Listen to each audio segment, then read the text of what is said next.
Welcome to the Sunmall podcast, where we interview the stars of e-commerce. All right.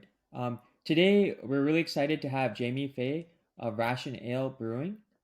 He's an experienced operator in the e-commerce industry, and we're looking forward to hear his lessons. So, first question, maybe you can talk about how you got into e-commerce. Yeah. Hey, Rohan, and thank you for having me on your show. How I started off, my background, I've been in consumer goods for close to 30 years. Started my career in Canada. I'm Canadian. You'll probably pick that up on the podcast with a few of the words that I put out there over the course of the 60 minutes. But I started my career with E&J Gallo Winery, and then was with Danone Waters with Evian, and that was the first 16 years I had in beverage. And then I was with three large food companies between Mars Incorporated on their global chocolate business, Hanes Celestial with their natural organic food brands globally, and then a smaller family-owned business called Nature's Path. So I had the 25 years of large consumer goods corporation experiences. And then I spent 3 years helping three founders with their own businesses that were in early stages in the development of the businesses. So I was able to learn both on a large global scale and then at the local entrepreneurial to how to scale businesses and brands. And this actually was ironically a conversation that took place between my sons and I 2 years ago. I had a lot of alcoholism with my family. My father was the youngest Superior Court judge in Canada, one of the top trial lawyers in the country. He ended up passing away due to alcoholism, in debt in a halfway house in downtown Toronto. And quite a few of my other family members are also recovering alcoholics. So I carried that cross for a big chunk of my life. And then on an early evening in April of 2021, I was sitting with my sons around a campfire, and we were having a conversation around my family history. My oldest son was heading off to the University of Alabama, and I used the word rational 3 or 4 times. I let him know, hey, you got to be really rational about how much beer you drink. You got to be really rational about who you're drinking with. You got to be rational about the types of alcohol that you put in your body. And my younger son, being a bit of a smart ass, said, why don't you go launch a beer company called Rationale? And that was the moment in which the light bulb went off. We had a great conversation around it, played around with the word rationale. I went to bed, and the next morning, my son woke up and he took it upon himself to go register the trademark for Rationale Brewing. And it was only 3 weeks after that we decided that this was going to be a bet for us. My professional experience was 25 years of consumer goods. So I'd worked with some really large consumer goods companies. And then I just wrapped up 3 years of working with three different founders in early stage businesses. So I was able to take my professional experiences and merge that with my personal life experiences. And that's where the purpose and passion came to launch Rationale Brewing. Totally makes sense. Really a sad story about your parents here, but it really seems that using that story to inspire that conversation with your son to start Rationale, and I really like kind of the pun here. It's really cool to hear the rationale of Rationale. Really like the pun there. Before we dig deeper into Rationale, what were some of the key lessons you took from your experiences at these bigger companies such as Mars? Yeah, well, I think for me, building brands, you really clearly quickly realize you have to have an identity and a role of difference within the category, especially categories that are crowded. So I knew when we launched Rationale that we really needed to build a brand that would have a point of difference with consumers. I've worked on some larger brands like Mars Incorporated in the chocolate category, Evian in the bottled water category. And those two categories in itself, you think of the number of brands within it and the points of difference you have to create. So I knew I was going to need to build a brand that would have that point of difference. And then also delivering on high quality. For me, as a craft beer drinker, it really was important that whatever beer ended up inside the can, it had to be beer that I was more than happy to consume myself, but wanted to share out with my friends and family. So quality is really important in a product. If you're going to have that point of difference, you need to follow through with a high quality product. And then also just the tactical elements of being successful in consumer goods. It's extremely competitive. and it is difficult to launch new products into the retail space. So my background and experience is working with distributor networks, working with retailers, understanding the importance of a category focused selling story, and using data analytics as the way that you can not only create and build a brand, but also how you go in and convince retailers to put it on the shelf. And then it's up to the brand, the quality of the brand, to then be pulled off and have the velocity afterwards. So really being focused on the data analytics. And then lastly, it's just the sheer determination and energy that goes into launching a company. It is a 7 days a week, 24 hours a day. There's really never a day off. And working with a couple of other founders the last 3 years prior to launching Rationale, I saw the ups and the downs and the hardships and the successes that they went through, and knew that it was going to be, a challenging endeavor, but something that I had always wanted to do and was ready and willing and able to put the time and energy into it. So just being really committed to the business and seeing what founders have been through before me really helped me understand what I was facing when I decided to launch Rationale. For sure. Starting your own brand is really, really tough, and it's a never-ending job. And there's everyone's problems is your problem. So it really takes determination. And then from your previous experiences, learning about marketing, analytics, how to get into retail, having those connections is obviously very helpful. Yeah. So you kind of decided to start Rationale. So how did you go about doing that? How did you get, let's say, the first 1,000 customers? Well, the first 1,000 customers came from sampling events. We launched Rationale in Seaside Market in Cardiff, which is in Encinitas, which is North County, San Diego. It's somewhat one of the hubs of craft beer in the U.S. and definitely one of the over-indexing markets for non-alcoholic craft beer. So we decided that we would launch it in a market that non-alcoholic craft beer was already over-indexing with consumer and purchase. And we built the brand in the first 1,000 customers through literally sampling events. I personally, to this day, 2 days ago, still do our sampling events. Along with, we have a team of sampling folks that are out. We call them Mavericks, that are out in the field on a weekly basis. But cans in hands, liquid to lips, telling the story of the brand, talking about the point of difference and why our beer tastes the way it does, and why consumers are pleasantly surprised when they try it and are shocked that there's no alcohol. So it's been a word of mouth and really getting the brand out in front of the consumers that's allowed us to build through the retail segment. And then online, we just launched our D2C business in December. And we built a campaign that was, in our mind, disruptive. It's not that we had a huge group of followers on Instagram. We had an email list of probably over 1,000 that had signed up for our newsletter through our website. And we just put together a compelling marketing strategy that was going to really resonate and connect in with those that were having the New Year's resolutions. We put together a really good offer where you buy one, get one free. We did shipping at $7 nationally. So we really tried to just capture the consumer with an exciting marketing play, great price point, and then follow through, obviously, with really good high quality beer so that they would not only purchase from us again, but also would follow through and share with their friends the brand story, or pass along their beer to consume at their own social events. So it's been through word of mouth, sampling, and a little bit of social media. Makes sense. So let's kind of dig into sampling. How did you guys decide, which events to go to? Yeah, well, we're going after there's two paths we go down: traditional retail. So when we are fortunate enough to gain retail distribution at a store, one of the first things that we want to do is commit to doing a sampling event at that store. So that two things: one, it gives us an opportunity to train the store staff so that they know more about our brand and what sets us apart versus other non-alcoholic beers in the category. And then secondly, it's a great opportunity to engage the consumers that shop that store. So we get trial, and then those consumers share their beer with their friends within the community. So store level is super important to us with retailers that support us with distribution.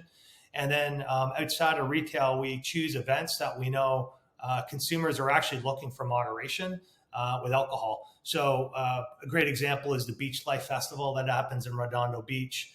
We just did that event for the second year in a row.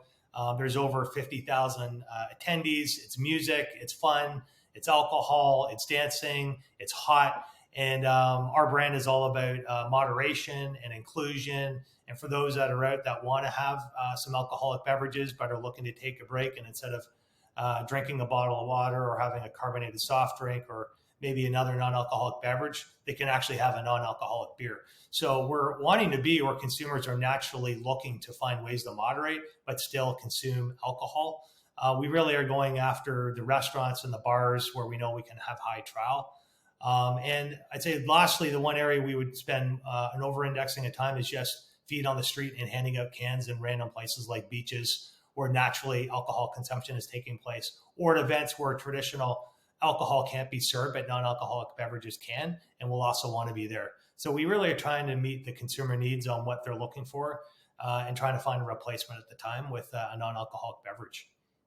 Makes sense. So kind of divided into two categories. One is if you launch in a retailer or a retail chain, making sure you kind of have sampling there to A, get your product out, but B, also kind of train the staff about it.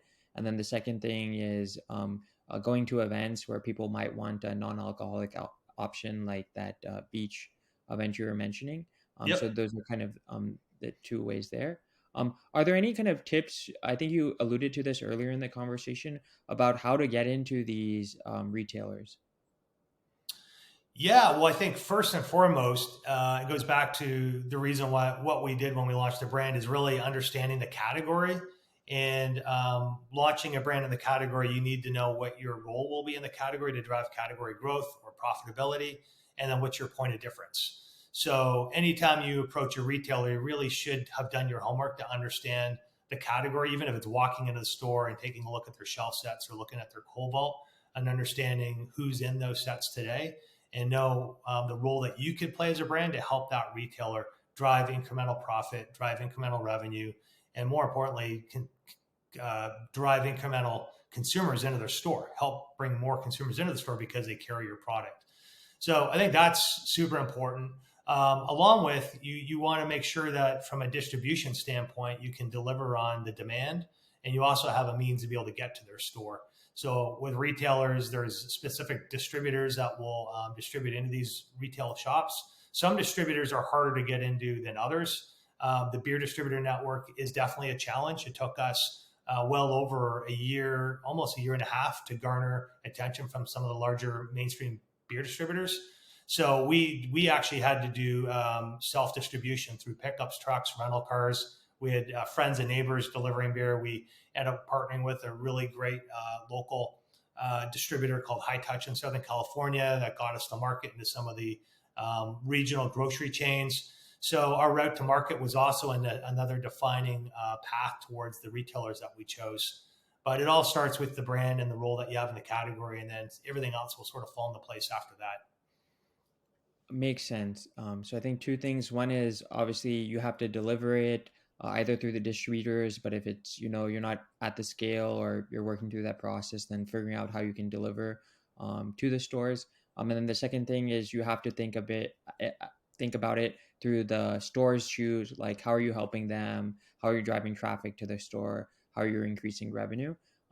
So those are kind of the two frames to think about it. Yep.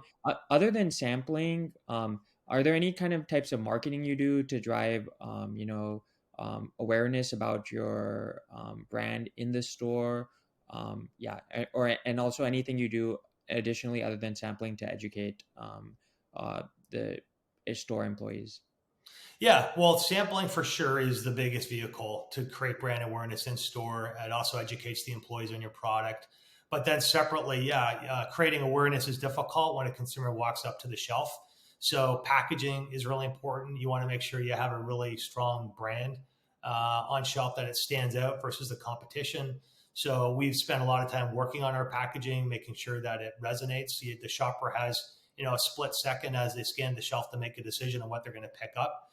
It's the moment of truth when they're standing at the shelf. So we've been focusing on our packaging and really drawing the consumer in. We're actually going through another package refresh right now to really make sure that we're as relevant as possible as the category continues to evolve. So packaging is critical. And then along with that is going to be pricing. So consumers are shopping price. That's why you see retailers that put the TPR tags up on shelf. So being a new brand, we want to have higher levels of trial. So we want to be on price promotion. We want to have tags on the shelf. We want to invest into the retailer to show them that we're trying to help them move units and create velocity. And then the other area would be partnering with the retailer themselves. So working with them and their marketing departments. So if there's an opportunity to collaborate on a shopper marketing initiative through their own social marketing forum, or it could be through their weekly ads, their flyers, anything that the retailer can offer, we always like to take advantage of and invest into to help get the brand awareness out to the consumer. Totally makes sense. So many different kind of avenues, ranging from sampling through what the store offers with things such as social channels and Yeah. pamphlets or whatever. Um, so one thing I noticed stepping away from your in-store is on your website you guys have an ambassadors program. So maybe you can talk a little bit more about that. Yeah, for sure. And actually, we have just rebranded it. They're Mavericks, being the fun, edgy, disruptive brand that we aspire to be. Mavericks will be our ambassadors. We just launched the Maverick program today. Actually, within the next week, if you go onto our Instagram page, maybe by the time this is live, and you click on the Mavericks button, you'll see our first group of Mavericks that have been part of the business since the earliest of days.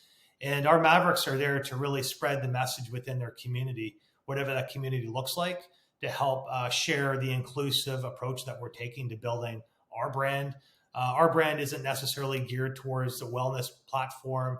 We're not necessarily geared towards any sports or athletic events. We're geared towards the mainstream beer drinker, the mainstream social event where beer drinkers are out consuming alcoholic beverages and are looking for a point of difference. And we have Mavericks throughout these communities that really have embraced our brand and have an emotional connection in with the brand. And it truly resonates to them to the point that they want to be a part of our story and part of our journey. And so for that, we'll provide free product to them. We provide to them some free merchandise, whether it's a hat, it's a t-shirt. We put together some incentive programs for them to help us spread the word. And it's all super natural, organic, authentic. It's they're reaching out to us because they want to be part of this journey. We definitely are approaching it from a different perspective as we build our brand within the non-alcoholic category. And there are a lot of mainstream craft beer consumers that are looking for a brand that connects in with them as a human. And that's where these new Mavericks that are joining our family quickly they're representing us in their communities. I really like the name Mavericks, and it's also amazing that you're getting a lot of inbound people who just love the brand, who want to participate more, and so Yeah, that's it says a lot about the emotional connection that we are making in an authentic way with consumers. Because we're an early stage business, we aren't spending millions of dollars into marketing. This is through just grassroots tactical guerrilla communication through communities. We're super inclusive. We're very much engaged on some of the larger social media platforms where these folks are already engaging in their communities, whether it's craft beer or non-alcoholic beverages. And we try to reach them in a way through just natural conversations and dialogue. And if they're attracted into us, then they reach out to us, which we now have a long list of Mavericks that are now joining our team. which of the social media channels are the biggest for you guys? Well, I think the most common that everyone is on today, and being the earlier stage, Instagram, Facebook, and then within Facebook, there's certain communities that we're participating in. We've done a little bit of work within TikTok, and we're looking at different vehicles versus Snapchat. But I'd say today we're predominantly the mainstream would be Instagram, Facebook, and just starting to engage with TikTok. We're Makes also going through really making sure that we have our clear brand identity guardrails around what we're saying, why we're saying it, so it's consistent. So that by the point we do have the ability to invest into these platforms, that will be consistent in our message and our communication, so we reach the right group of humans that are out there that want to be part of our business and team. Makes sense. You're hitting kind of the main channels, Instagram, Facebook, starting up on TikTok, and then you also want to have a consistent message, right? Because if a brand's not consistent, then it's kind of starts to lose its value. Are there Yeah. any other kind? Go No, I ahead. just add LinkedIn is another one. It's not that we're over indexing on LinkedIn. That's more of a, it's almost considered like a B2B because we're communicating it to our own peers in the industry. But there's also a lot of advocates within the beverage industry and the retail industry and the distributor network that are on LinkedIn that aren't on Instagram and Facebook. So we share out different types of communication within LinkedIn, but it's still the same intention as to reach our core audience. That makes sense. I really kind of want to just re-emphasize that. So LinkedIn's a really good channel for you because it's not just reaching consumers, but it's also reaching people that might be influential, helpful for you, such as distributors and retailers. Absolutely. Awesome. So other than the ambassador program, I also know you guys have a subscription program. Any kind of intuition there on how to design that, or kind of what the framework around that? Not a lot of intuition. But, to be honest, we went and took a look at what a lot of other beverage companies were doing and what they were offering, and we're not trying to recreate the wheel. We've tried to make it fairly simple, so we're testing and learning all of the time with our subscription plan. We're also in the middle of building out our own platform to make sure that the the Shopify, the back end, is working appropriately. That we're able to then do the marketing and the promotions through Facebook and Instagram to drive subscription. And then also just how we handle it, our pick, pack, and ship, our fulfillment end of it. All those are the experiences that our customer has on the subscriber side. For us, has been a journey. So we've been learning a lot. Today, I'd say we have a healthy number of subscribers for the size of the business that we have. And it's been really for us a test and learn. We are 100% customer service driven. So any experiences that aren't the best experience for a customer, we're always making it right. And so our subscribers are where we start because they're receiving our beer on a monthly basis. They're always getting the latest batches of beer. It's been a great place for us to get a lot of feedback. So as we do our own R&D, as we do trials, as we tweak the beer, we always will listen to the subscribers because they're consistently getting the batch after batch. So our subscription model is been, I'd say, a test and learn, but we're also taking some of the best practices that are also in the industry today. And then from a self-fulfilling standpoint, it's helping us really evolve the business, not only online, but from a R&D brand standpoint at retail. Makes sense, right? You don't need to reinvent the wheel for everything. So, seeing what other kind of leading brands are doing with their subscription program, trying to adapt those learnings for your brand, testing it out, refining it. And I think you had a really great point about the subscription program. It also allows you to segment your customers in a way that these are the most loyal people. So really getting feedback, testing, R&D to Yeah. help evolve your brand, and that's also helpful. That R&D is also helpful, not just online, but also in store. Yeah, and on that note, these communities within the social media forums, they are also incredible places to be able to tap into the feedback that you get on your beer. And one social media platform I'll call out is Untapped. That's a place where consumers provide unsolicited feedback on your beer, and we're consistently ranked in the top non-alcoholic beers within Untapped. That's another great forum and great community, especially within the beer community and non-alcoholic beer, to really grow your base, but also get true feedback on how you're performing in terms of the quality of your beer. Makes sense. So everyone, please check out Untapped. And then one kind of follow up question here is: so you're getting all that kind of feedback from your customers from these Untapped types communities. So how do you use that and to like launch new flavors or new types of non-alcoholic beers? Well, we have legitimately every batch made some minor adjustments from the very first batch of beer that we brewed. So that continues, and at some point, we'll have to put the pencil down, and then we'll have a core recipe, and from a brewing standpoint, we'll know that we're able to brew it at a consistent manner. But until then, we'll continue to take the feedback and adapt it. So we have the ability from our Mexican lager, for example. We learned a lot about the different styles of lagers which consumers like. We realized very early on when there was too much sulfur on our nose. We got consistent feedback from Facebook and also through our sampling events. So we went back and talked to the brewery, and we ended up letting our beer sit a little bit long, air out before it got packaged, which allowed a lot of the sulfur nose to be lost. And so a year ago, if you were to try our Mexican lager today, there's a noticeable difference. Now it's very clean, has a nice corn nose to it, lacks the sulfur, but that took time, and it took multiple iterations of our beer to get to a point where we have today, which we feel is like a really great version of our Mexican lager. The other method for R&D is also just talking to consumers and asking them what they like. You can go online and take a look at the data and see what's trending within IPAs, what segments within beer. So that's the first place to start, but it's actually talking to the consumers and looking at what's trending with them, what they're looking for, and also doing the research and really understanding what's on the forefront of what could be the next on-trend style of beer, segment of beer, and do some smaller R&D batches in the back of the house to really get consumer feedback in smaller groups.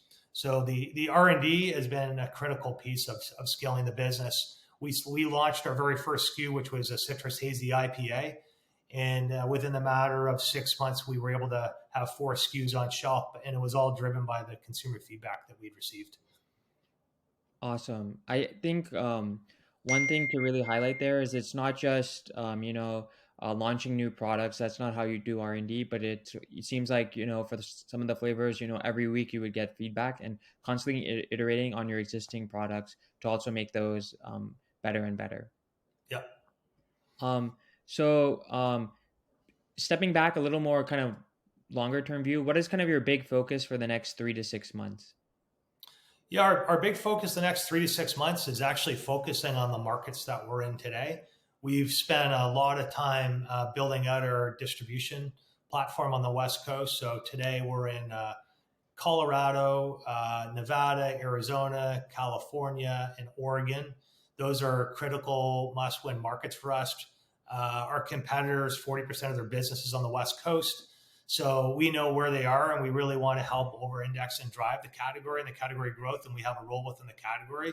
So driving velocity in the retail stores that we're in, driving consumer awareness, brand awareness, sampling, doing as much as we can to make sure that we can go as deep as we possibly can within these markets, penetrate retail stores, on-premise accounts, restaurants, hotels, and then the sampling. And what we want to do is really showcase that Rationale has a role within the category, and it starts in our home markets that we've launched. So the next 3 to 6 months, we'll be over-indexing our time and our efforts into delivering on the markets that we've been fortunate enough to get into.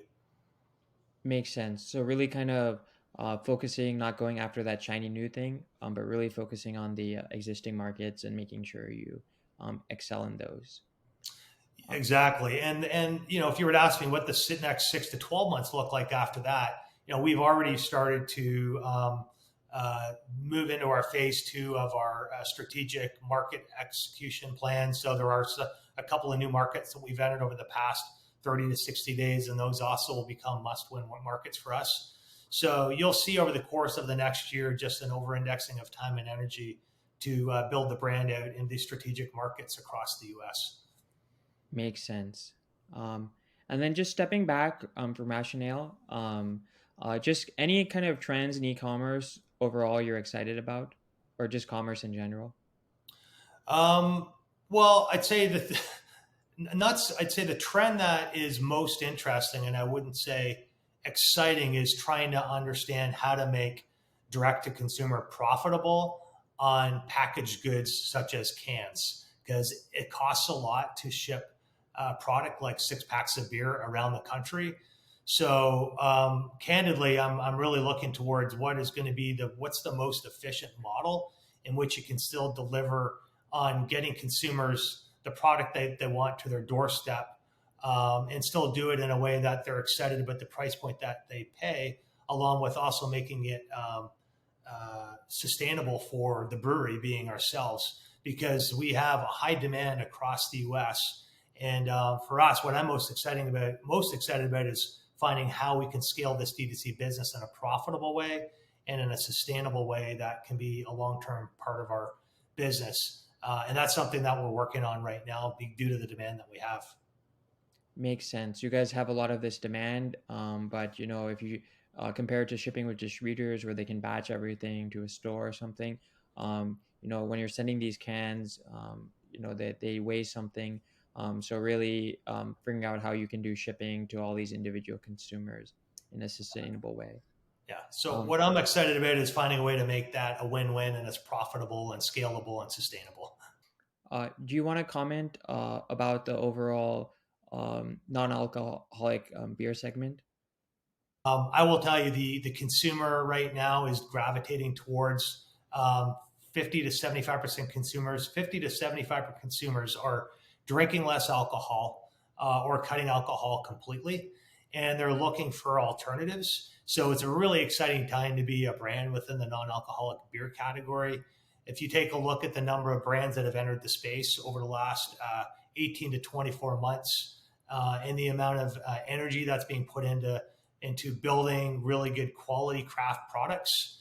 What I'm most excited about is the impact that's going to have on consumers, and that ultimately that's going to have an impact on society because ultimately it's what it's doing is it's driving the reduction of alcohol consumption into consumers' daily use, but supplementing it with another high quality product that still delivers on their need state, which is a really good high quality craft beer without the alcohol. So if you take a look at the trends over in many countries in Europe where it can over-index of over 15% of total beer sales is non-alcoholic beer. In the US, it's just trending around 1% of total beer sales. So when you do the math and the trajectory, you realize quickly that the non-alcoholic beer category is in its infancy stages still. And it's going to be exciting to watch what happens over the next 2 to 3 years as these high quality craft beers hit the shelves and consumers really start to make the changes within their lifestyle habits. Society's embracing non-alcoholic beverages. It's now cool to have a non-alcoholic beverage offering on a restaurant, on a menu, at your home, in your fridge. So it's an exciting time to be part of this category and the growth that's ahead of it with the trends that we're seeing. We're up non-alcoholic beer is up over 40% year to date, and the craft side of it's growing at over 400%. So there's a lot ahead for us. Makes sense. Yeah. And then final, this is more of a fun question. Is there a recent brand or shopping experience you've had recently that you really enjoyed? Yeah, I recently started purchasing from Laird Superfoods.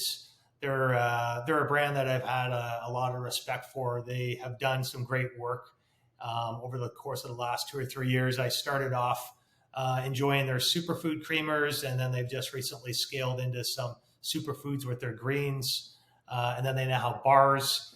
And it's by no means it's the hottest, newest innovation within the category, but I think they're doing a great job delivering a really good, high quality product to consumers that has a great price value to what you get and has incredible ingredients and hits different usage occasions throughout my day. And there's a lot of functionality to it. So I've been actually really excited for that brand and that portfolio, along with the fact that I'm a huge fan of the surf industry and what Laird has been able to do for that community and what he's bringing now into the food and beverage space is awesome. So yeah, I've been super stoked about Laird Superfoods and their D2C platform. I think I've noticed them putting a pretty big effort behind recently. That's awesome. Really cool to see they're coming and from the surf community, but also executing very well.